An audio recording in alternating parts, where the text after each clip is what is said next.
Hare Krishna. So we continue text 10, Nectar of Instructions. कर्मेभ्य परितो हरे प्रियतया व्यक्तिम ययुर्ज्ञानिनस् तेभ्यो ज्ञान विमुक्त भक्ति परमः प्रेमैक निष्ठाः ततः तेभ्य तः पशुपाल पंकज दृश्य ताभ्यो अपि सा राधिका पृष्ठा तद्वदीयं तदीय सरसी ताम नाश्रयेत कह कृति. In the Shastras, it is said that of all types of fruitive workers, he who is advanced in knowledge of the higher values of life is favored by the Supreme Lord Hari. Out of many such people who are advanced in knowledge, jnanis, one who is practically liberated by virtue of his knowledge may take to devotional service. He is superior to the others. However, one who has actually attained prema, pure love of Krishna, is superior to him. The gopis are exalted above all the advanced devotees because they are always totally dependent upon Sri Krishna, the transcendental cowherd boy. Among the gopis, Srimati Radharani is the most dear to Krishna. Her Kunda, lake, is as profoundly dear to Lord Krishna as this most beloved of the gopis. Who then will not reside at Radha Kunda and in a spiritual body surcharged with ecstatic devotional feelings, aprakrita bhava, render loving service to the divine couple Sri Sri Radha Govinda, who perform their Ashtakaliya Leela, their eternal eightfold daily pastimes. Indeed, those who execute devotional service on the banks of Radha Kunda are the most fortunate people in the universe. कर्मिभ्य परितो हरे प्रियतया व्यक्तिम ययुर्ज्ञानिनास तेभ्य ज्ञान विमुक्त भक्ति परमः प्रेमैक निष्ठास्तथा तेभ्यस्तः पशुपाल पंकज दृशास्ताभ्यो अपि सा राधिका पृष्ठा ताद्वत इयं तादीय Cersei ताम नाश्रयत कह कृति. At the present moment, almost everyone is engaged in some kind of fruitive activity. Those who are desirous of gaining material profits by working are called karmis or fruitive workers. All living entities within this material world have come under the spell of Maya. This is described in Vishnu Puran 6.7.61. Vishnu Shakti Para Prokta Kshetra Nyakhya Tatha Para Avidya Karma Sajnanya Tritiya Shaktir Ishyate. Chaitanya Charitamrita Madhya Leela 6.154. Sages have divided the energies of the Supreme Personality of Godhead into three categories, namely the spiritual energy, marginal energy, and material energy. The material energy is considered to be the third class energy, Tritiya Shakti. Those living beings within the jurisdiction of the material energy sometimes engage themselves like dogs and hogs in working very hard simply for self gratification. However, in this life or after executing pious activities in the next life, some karmis become strongly attracted to performing various kinds of sacrifices mentioned in the Vedas. Thus, on the strength of their pious merit, they are elevated to heavenly planets. Actually, those who perform sacrifices strictly according to Vedic injunctions are elevated to the moon and planets above the moon. As mentioned in Bhagavad Gita 9.21, Kshine Punye Martya Lokam Vasanti. After exhausting the results of their so-called pious activities, they again return to the earth, which is called Mritya-loka, the place of death. Although such persons may be elevated to the heavenly planets by their pious activities, and although they may enjoy life there for many thousands of years, they nonetheless must return to the planet when the results of their pious activities are exhausted. This is the position of all karmis, including those who act piously and those who act impiously. On this planet, we find many businessmen, politicians, and others who are simply interested in material happiness. They attempt to earn money by all means, not considering whether such means are pious or impious. Such people are called karmis or gross materialists. Among the karmis are some vikarmis, people who act without the guidance of Vedic knowledge. Those who act on the basis of Vedic knowledge perform sacrifices for the satisfaction of Lord Vishnu and to receive benedictions from him. In this way, they are elevated to higher planetary systems. Such karmis are superior to the vikarmis, for they are faithful to the directions of the Vedas and are certainly dear to Krishna.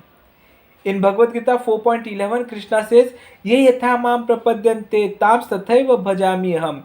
In whatever way one surrenders unto me, I reward him accordingly.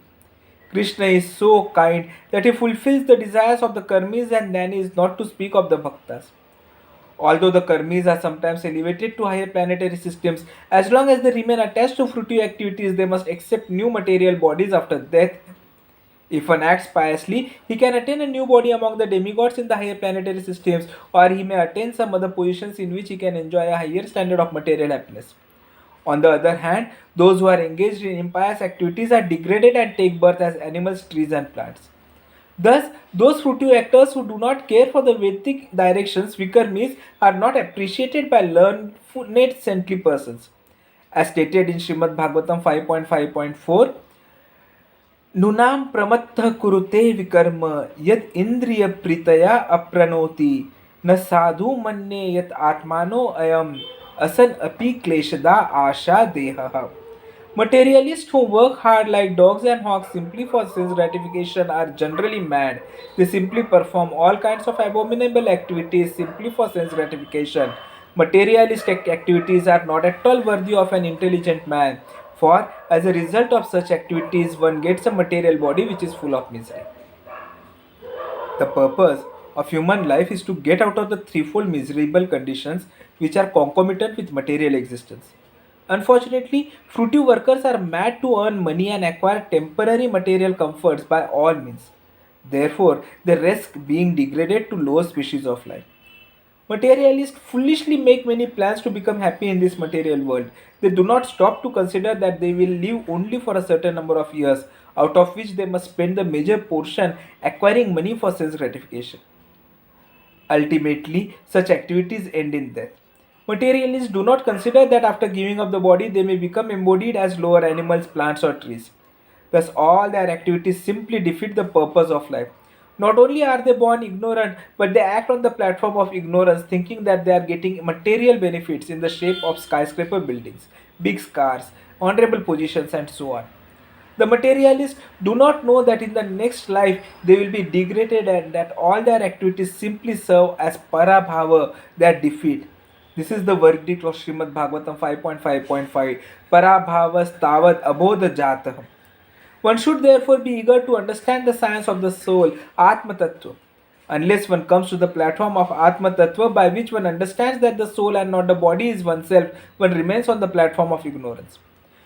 Out of thousands and even millions of ignorant people who are wasting their time simply gratifying their senses, one may come to the platform of knowledge and understand higher values of life. Such a person is called a Gnani. The Gnani knows that fruitive activities will bind him to material existence and cause him to transmigrate from one kind of body to another. As indicated in Srimad Bhagavatam by the term Sharira Bandha, bound to bodily existence, as long as one maintains any conception of sense enjoyment, his mind will be absorbed in karma, fruitive activity, and this will oblige him to transmigrate from one body to another. Thus, the Jnani is considered superior to a Karmi because he at least refrains from the blind activities of sense enjoyment. This is the verdict of the Supreme Personality of Godhead. However, although a Jnani may be liberated from the ignorance of the Karmis, unless he comes to the platform of devotional service, he is still considered to be in ignorance, avidya. Although one may be accepted as a Jnani or one advanced in knowledge, his knowledge is considered impure because he has no information of devotional service and thus neglects the direct worship of the lotus feet of the Supreme Personality of Godhead. When a Jnani takes to devotional service, he rapidly becomes superior to an ordinary Jnani. Such an advanced person is described as Jnana Vimukta Bhakti Parama. How a Jnani takes to devotional service is mentioned in Bhagavad Gita 7.19, wherein Krishna says, Bahunam Janmanam Ante Jnanvan Mam Prapadyate Vasudeva Sarvam Iti Sa Mahatma Sudurlabha. After many births and deaths, he who is actually in knowledge surrenders unto me, knowing me to be the cause of all causes and all that is, such a great soul is very rare. Actually, a person is wise when he surrenders unto the lotus feet of Krishna, but such a Mahatma, great soul, is very rare. After taking to devotional service under the regulative principles, a person may come to the platform of spontaneous love of Godhead, following in the footsteps of great devotees like Narada and Shanaka and Sanatana. The Supreme Personality of Godhead then recognizes him to be superior. The devotees who have developed love of Godhead are certainly in an exalted position. Of all these devotees, the gopis are recognized as superior because they do not know anything other than satisfying Krishna. Nor do the gopis expect any return from Krishna. Indeed, sometimes Krishna puts them into extreme suffering by separating himself from them. Nonetheless, they cannot forget Krishna. When Krishna left Vrindavan for Mathura, the gopis became most dejected and spent the rest of their lives simply crying in separation from Krishna. This means that in one sense they were never actually separated from Krishna. There is no difference between thinking of Krishna and associating with him. Rather, Vipralambha Seva, thinking of Krishna in separation as Sri Chaitanya Mahaprabhu did, is far better than serving Krishna directly. Thus, of all the devotees who have developed unalloyed devotional love for Krishna, the gopis are most exalted. And out of all these exalted gopis, Srimati Radharani is the highest. No one can excel the devotional service of Srimati Radharani. Indeed, even Krishna cannot understand the attitude of Srimati Radharani, therefore he took her position and appeared as Sri Chaitanya Mahaprabhu just to understand her transcendental feelings. In this way, Srila Rupa Goswami gradually concludes that Srimati Radharani is the most exalted devotee of Krishna and that her Kunda lake, Sri Radha Kunda, is the most exalted place. This is verified by a verse from the Padma Puran as quoted in the Laghu Bhagavatamrit Uttarakhanda 45 and Chaitanya Charitamrit. Yatha Radha Priya Vishnos Tasya Kundam Priyam Tatha Sarvagopeshu Saiveka Vishnor Atyanta Vallabha. Just as Srimati Radharani is dear to the Supreme Lord Vishnu, so her bathing place Radha Kunda is equally dear to Krishna. Among all the gopis, she alone stands supreme as the Lord's most beloved. Therefore, everyone interested in Krishna consciousness should ultimately take shelter of Radha Kund and execute devotional service there throughout one's life. This is the conclusion of Rupa Goswami in the 10th verse of Updeshamrit, which states, कर्मेभ्य परितो हरे प्रियतया व्यक्तिं ययुर्ज्ञानिनस् तेभ्यो ज्ञान विमुक्त भक्ति परमः प्रेमैकनिष्ठः तथा तेभ्यः ता पशुपाल पंकज दृशताभ्यो अपि साराधिका प्रेष्टा तद्द्वियं तदीयसर्षितां नाश्रेत कः कृति. In the Shastra, it is said that of all types of fruity workers, he who is advanced in knowledge of the higher values of life is favored by the Supreme Lord Hari. Out of many such people who are advanced in knowledge, Jnanis, one who is practically liberated by virtue of his knowledge may take to devotional service. He is superior to the others. However, one who has actually attained prema, pure love of Krishna, is superior to him. The gopis are exalted above all the advanced devotees because they are always totally dependent upon Sri Krishna, the transcendental cowherd boy. Among the gopis, Srimati Radharani is the most dear to Krishna. Her Kunda Leka is as profoundly dear to Lord Krishna as this most beloved of the gopis. Who then will not reside at Radha Kunda in a spiritual body supercharged with ecstatic devotional feelings, a Prakrita Bhava, render loving service to the divine couple of Sri Radha Govinda who perform their Ashtakaliya Lila, their eternal eightfold daily pastimes. Indeed, those who execute devotional service on the banks of Radha Kund are the most fortunate people in the universe.